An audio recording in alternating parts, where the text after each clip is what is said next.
कहा मैं गुलाम रंग पूछता हूं। और खास तौर पे वर्णमाला गणतंत्र आंदोलन के इस खुले मंच में जो भी भाजपा और कांग्रेस का विचारक, विश्लेषक, खुफिया इस बातों को सुन के अपने मोबाइल के द्वारा अपने आंखों को इधर की आंखों देखा हाल बताना चाहता है, मैं खास तौर पे उनसे बात करना चाहता हूं कि हम इस मंच में बैठे लोग अपने आप को गुलाम महसूस करते हैं। क्यों करते हैं? क्योंकि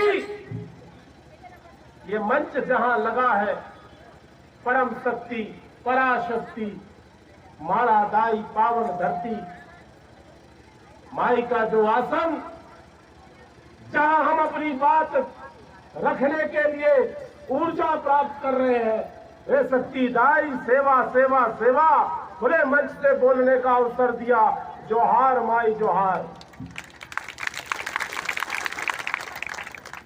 और इस पावन धरा के आसपास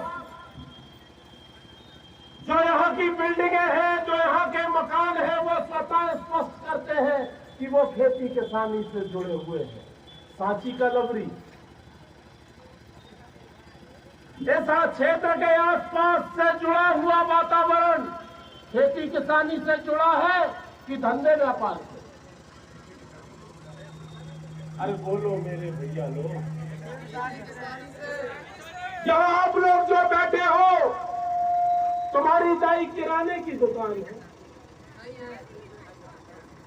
तुम्हारे घर के सरकारी IAS IPS है, तुम्हारे बेटे कोई कांग्रेस भाजपा के कलप कुर्ताधार नेता है,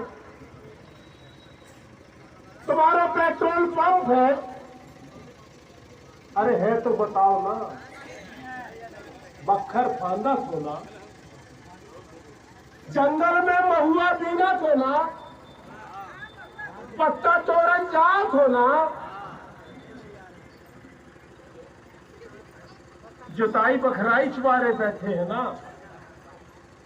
जोत बखर के बोनी तुम करत हो ना, फिर सींच के बड़ी फसल करके काटत भी तुम ही हो ना, और काट के बोरा भर के मंडी में जाके निवेदन भी करत हो ना कि मेरे चना के जा रेट से खरीद ले। जो गमछा हमने खरीदा है, जिस व्यापारी से इसका रेट फिक्स किया था, उस सेठ ने, एक कंपनी हजारों बिंडल बनाता है, 50 दुकान में भेजता है और रेट फिक्स करता है ये व्यापारी। मेरे कुर्ते का कपड़ा, आपकी बनियान, आपके हाथ पे जो कंगन है, आपके हाथ पे जो घड़ी है, आपके पास जो मोबाइल है, ये सीलिंग, ये खंबे, ये माइक, ये गाड़ी, ये घोड़ा, एक कंपनी में एक व्यक्ति बनाता है और रेट भी वही फिक्स करता है। तुम्हें लेना हो तो लो, नहीं तो आगे जाओ। और जिसको पूरा समुदाय 80% हिंदुस्तान का किसान जिस गन्ने को पैदा करता है, अपने महुआ की, अपने बीड़ी पत्ती की, अपनी गेहूं चावल की, अपनी धान की, अपने मक्का की, रे माई रेट फिक्स करने का अधिकार नहीं है। क्या गुलाम भाई का आजाद भाई? अरे गुलाम हो कि आजाद हो? अरे पढ़े लिखो, अगर अभी भी तुमको लगता है कि तुम आजाद हो तो मुझे दंडित कर दो। मेरे अध्यक्ष बैठे हैं, मेरे मुखिया बैठे हैं, मेरे से ये दादा मरकाम का लाइसेंस वापस ले लो और मेरे को आज ही से चुप कर दो, फिर बोलने का मौका मत देना। और आज खास तौर पर यह गुलामी की पीड़ा जहां हो रही है, ये बाबा मेरे रघुनाथ साहब, ये मेरे पुरखा राजा रहे, राजा जो चाहते तो अंग्रेजों के साथ सिस्टम बना के खुशहाली से रह सकते थे। इनका कलेजा कहीं ना कहीं दुखी हुआ रहा होगा, कहीं आत्मा पिरानी रही हुआ है इनकी। की इलाकेदारों को इकट्ठा करके इन फिरंगियों को, इनके मकर चाल को, इनकी हाहाकारी नीति का विरोध करना चाहिए और उस बवंडर को तोड़ने का काम बाबा साहब रघुनाथ शाह, शंकर शाह, वीर पुत्रों, वीर जीवों ने, उन सिंहों ने, उन जिगरे वालों ने, उन मानवता के रखवालों ने विचार किया और फिरंगियों के खिलाफ जंग छेड़ दी। उनके महल के विभीषणों ने उनके साथ गद्दारी की। झुकने के, टूटने के बहुत मौके थे, स्वाभिमान का समझौता करने के बहुत मौके थे। जैसे आज के जमाने में हम गोंडवाना वालों के पास बहुत मौके आते हैं कि भाजपा में शामिल हो जाओ, कांग्रेस में शामिल हो जाओ, और हमारे पीले गमछे वाले पता नहीं कब कैसे शामिल हो जाते हैं और वीर योद्धा गोंडवाना के मारे जाते हैं। वैसा ही हमारे राजा आज की तारीख में मारे गए और उस समय की जो व्यवस्था थी, उस समय की जो अवस्था थी, क्या आज हमारे सामने वही नहीं दोहराया जा रहा?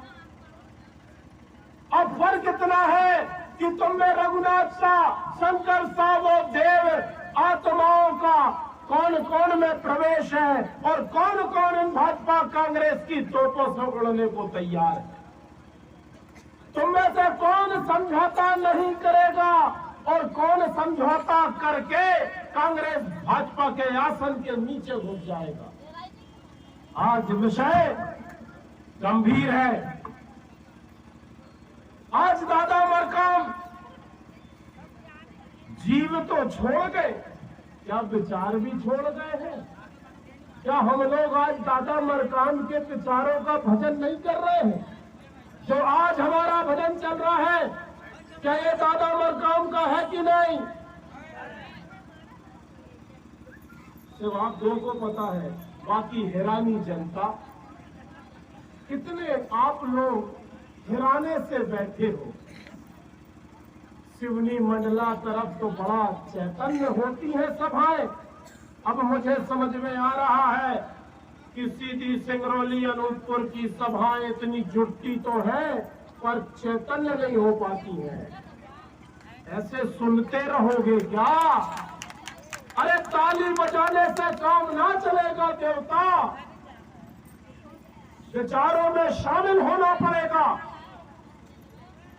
विचार करना पड़ेगा। कब तक वोटर बने रहोगे, कब तक वह बटन दबाते रहोगे?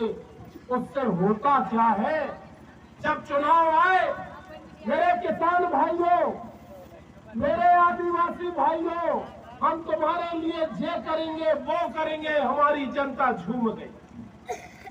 जब चुनाव आए, गाड़ी डीजल की व्यवस्था हुई, भर भर के गाड़ी सभा सम्मेलन में लेके आए और बड़े बड़े वादे हुए।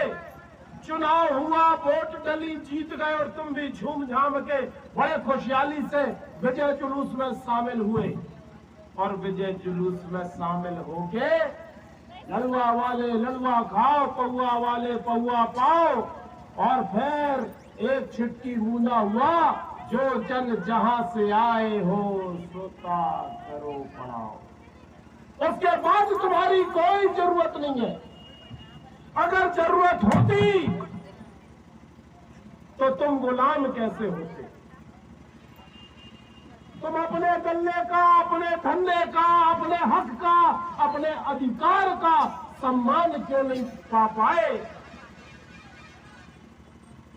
और अगर सम्मान आज जो थोड़ा भी बचा है और मिला है, तो मैं प्रमाणिक तौर से कह सकता हूं कि सिर्फ दादा हीरा सिंह मरकाम साहब की देन।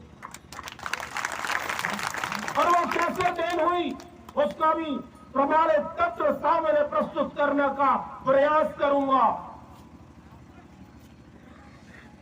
आज से